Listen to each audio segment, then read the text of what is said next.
Hey guys, I'm here to get into Paths of Glory, which was directed by Stanley Kubrick, released in the year 1957. And this just holds up as incredible, one of Kubrick's most humanistic moments of all, as it just displays ultimate sense of injustice in face of war and court. As Kubrick was kind of displaying a wonderfully, uniquely minimalist kind of perspective on this really original balance of war and court depiction.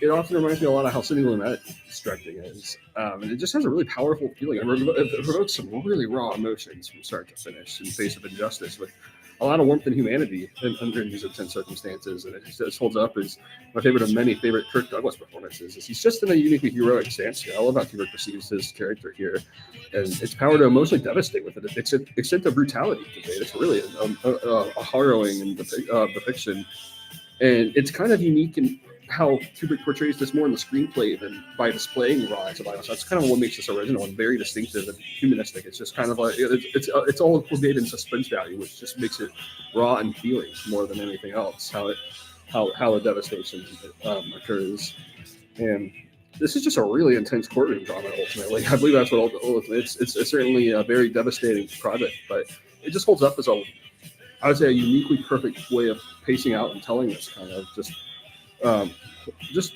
really devastating sort of story.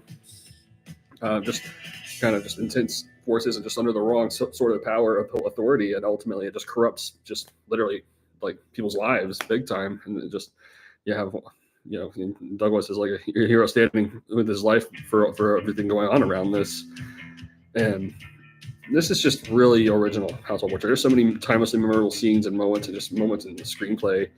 And this is just an all-time favorite project from start to finish, and how all this is portrayed and just conveying like extremely subtle lens on cruelty. It's very subtle about it, and displays a lot of like psychopathy around it in general.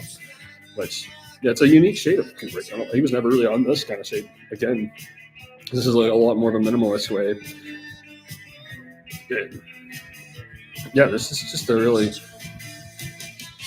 it's a really intense and devastating film from start to finish.